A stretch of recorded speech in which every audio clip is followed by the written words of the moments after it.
At tulak pa nga.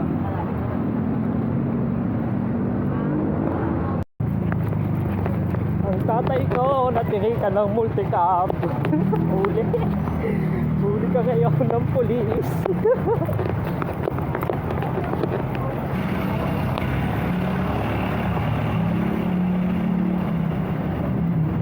Ay, aray! Ikaw niya. Wala kayo, atras ko daw. Patuloy ko.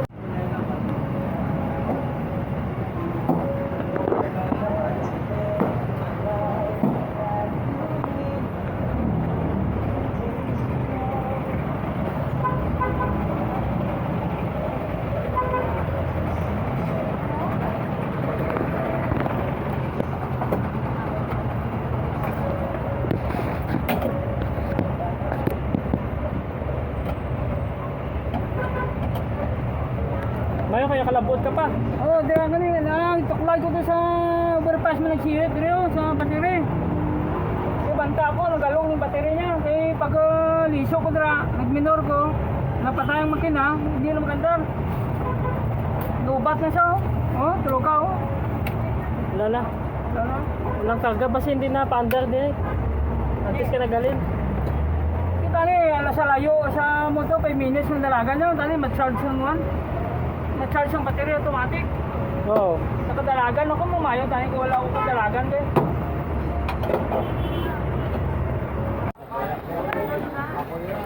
Wow. Inihaw guys.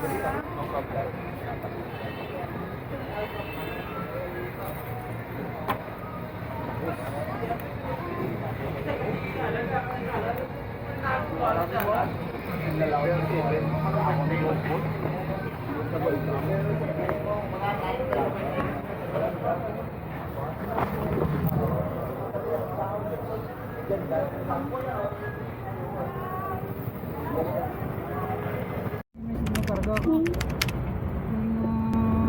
Ang sala ko niyo wala ko naman sa bago battery niya.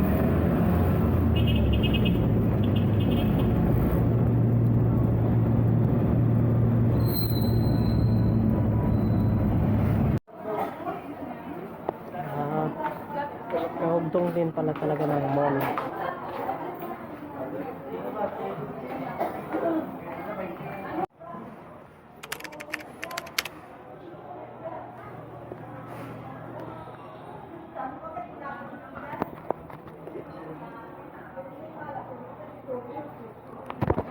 Muyo. Okay, salamat gid. Sino pa gid magka-carry magpasalamat. Nagtindog na si Brother Ray. Si Melody next. Okay, Brother Ray. May gabi sa tanan, no? Salamat sa kabuhi ang Ginoo nagpakamayo. Kay wala ga charge ang bagong non-maintenance nga battery, nalubat man. Kung akong gwapo ni adlaw ni subong, kung akong pagtilaw gini. Kung akong hindi ta kapauli, kay nagsugat ko sa akon nga bata dito sa Maydon. Oh, welcome sa no sa ato nga church, no. Pakilala ko lang na sa inyo karon ah. Karon hindi ko pagbuyan sang tanod kay may na-disgrasya gani. Dugay no ko wala ka permitting bangon sa kasakuan mo. Wala ko na isa taga-agi sa Ginoo sang masandaran. Para mapukaw ko mabla ka isa.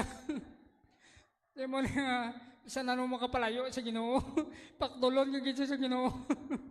Di ko na di. Dako na nga ako nga handong maubdanay kita mo. Gapangalagad na ko sa Ginoo, gaisanon dire. Di ko. Kung ako na kung gaplano ka magawa kay mamisyonary ka, diri ka lang anay. Ma-venture na anay niya. Salamat nga upod ko siya. Isa masunod pastor mag-testimony kung pamatian ta kay dugay mga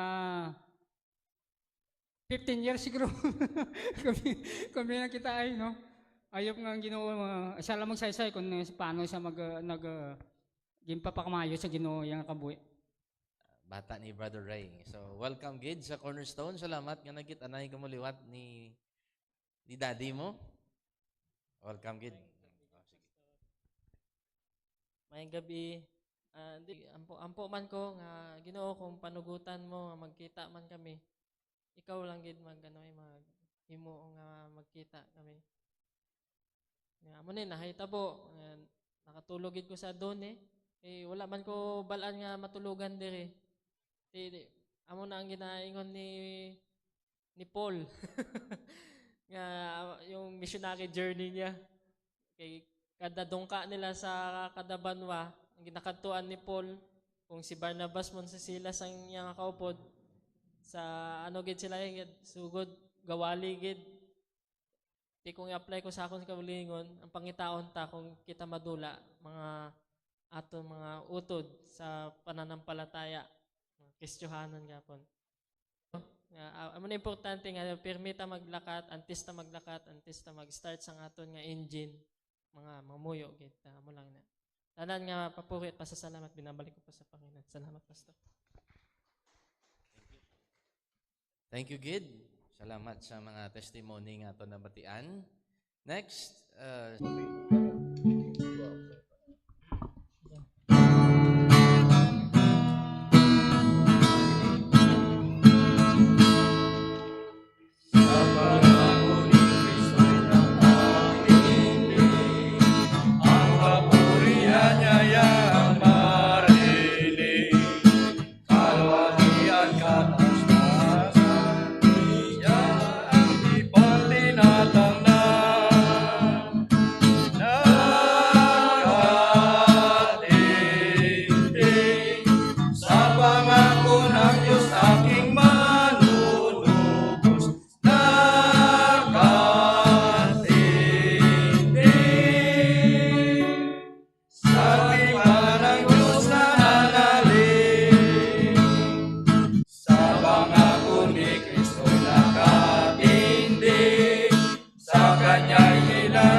maraming exercise din.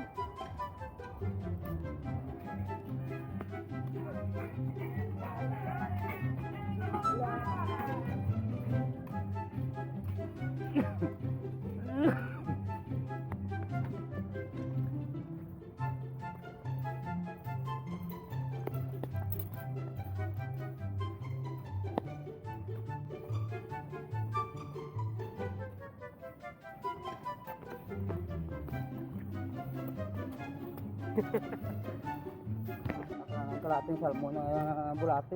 Pagdating niya, ang kilo niya ipalit. Bulate.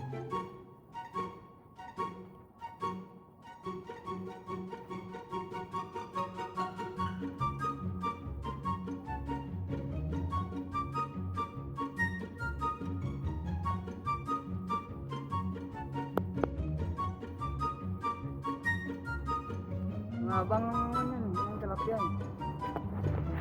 Ako sabi ko kain eh. Yan. Walang abang. Walang laman. Yan yung yung di ba sa tinuturuan kita. Pero pag actual, iba naman yung actual kasi sa demonstrate.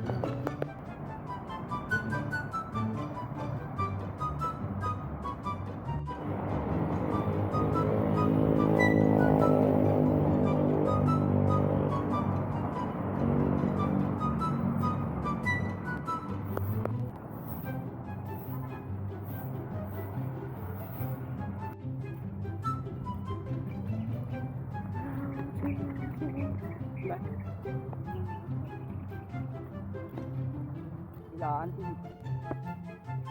Nagkakulmistro kaya to.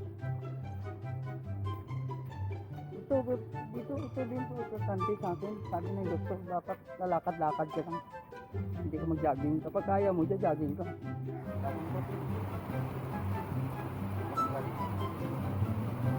Ito yan sila dumadaan. Tapos na naman to eh. Kaya kaya yung fast crop. Ilog na to.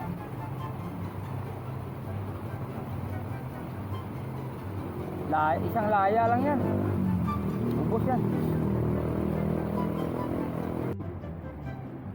Problema ako ng ulam, walang problema dito. Problema dito, yung pagkatamad mo lang. Ang dami yan, ha? Nulutang yung ulo. Ulo kagad. Pupunan mo. Isa-isa. Lutakot. Dapat pala dinala natin yung atin, no? Ang masama, di ka dito pumunta ha.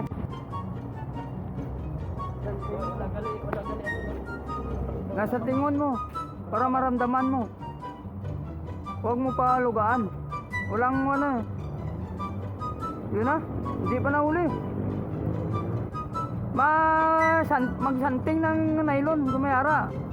Masanting lang, maunyat. Matigang ikot.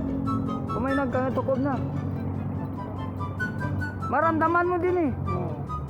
Natin mo, ang ginabutong-butong nyo. Maramdaman mo yan. Manong ba yun? Isanting mo. Igo-sigaw sa ano, no? Pagka wala palutaw, no? Walang palutaw. Hindi silang gumagamit ng palutaw eh. Iwan na eh. Makagat, no? Oh, maramdaman mo yan. Ayaan mo. Sige, ano mo na? Imin. Meron? Wala. Wala. Ulit. Wala na yata bulati. Kunin lang tayo. Nagbut sila. Meron na yung ano mo. Kulit nyo. Tatlo kabilog sa balay eh. Hindi marunong eh. Ano? Tumitilin lang. Isang agis mo lang. Isang sako na.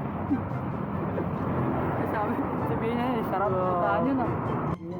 Kapal oh. Kapal ang attendance eh.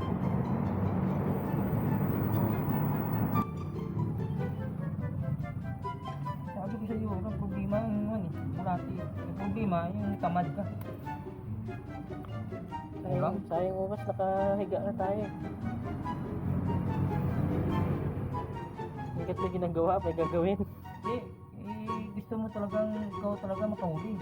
Huwag mo, kakain ka lang. Maranasan mo, ikaw talaga humuli. Nanonood lang kayo dati. Nakaranas ka, ikaw nahuli, yung igat. Yung sa igat, yung sa may ano yung... Naalala mo yun? Oo. Sa puno ng mangga? Mangga yun eh. Ewan ko, wala na yata yun dun. Meron yan. Meron doon. May pahito-hito. Ang hito kasi madali lang. Pagkagat, hindi na yan tinatakbo eh. Oo, hindi na. Ano niya na? Higop niya na. Higop niya na agad. Diretso. Hindi tulad ng tilapia nga. Kimik-kimikin niya pa yung buntot. Pag butwa mo sang lago mo, wala nang katak. Wala nang higop. Ang gibilin niya na lang yung ano yung sa sima. Yung ulo. Pambira pa kang sabi ko, ang hirap hulihin itong tilapia na to ah. Ito ka nung malaki dito, saka dalag. Dito. Dalag. Hinihigop na nila eh.